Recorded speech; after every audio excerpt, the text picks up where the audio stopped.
Boozhoo, this is point 7, History of Cassels Lake, route to the Montreal River and White Bear Forest.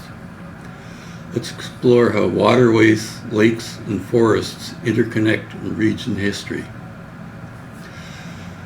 Cassels Lake, connected via portages and waterways to the Montreal River system, was part of Indigenous travel and later logging routes.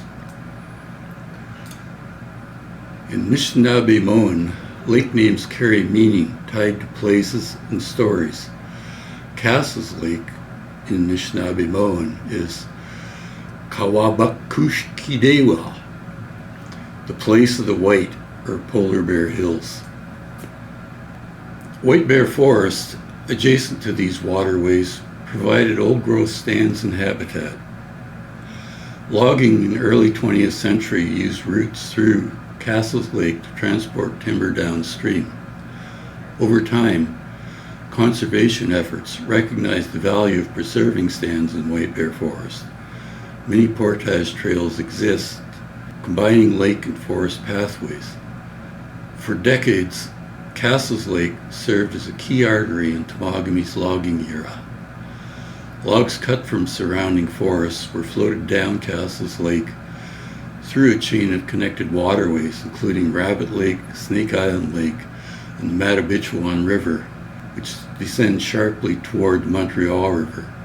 From there, timber could travel onward into the Ottawa River watershed, part of a vast natural network that linked northern Ontario forests to mills far downstream, even as far as Hawkesbury or Montreal in Quebec.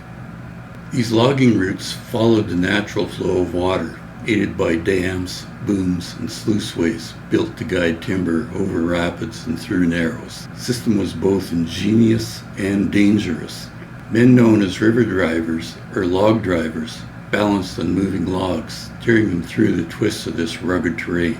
Today, these same routes are retraced by canoeists and remembered as part of the living legacy of Temagami's industrial past.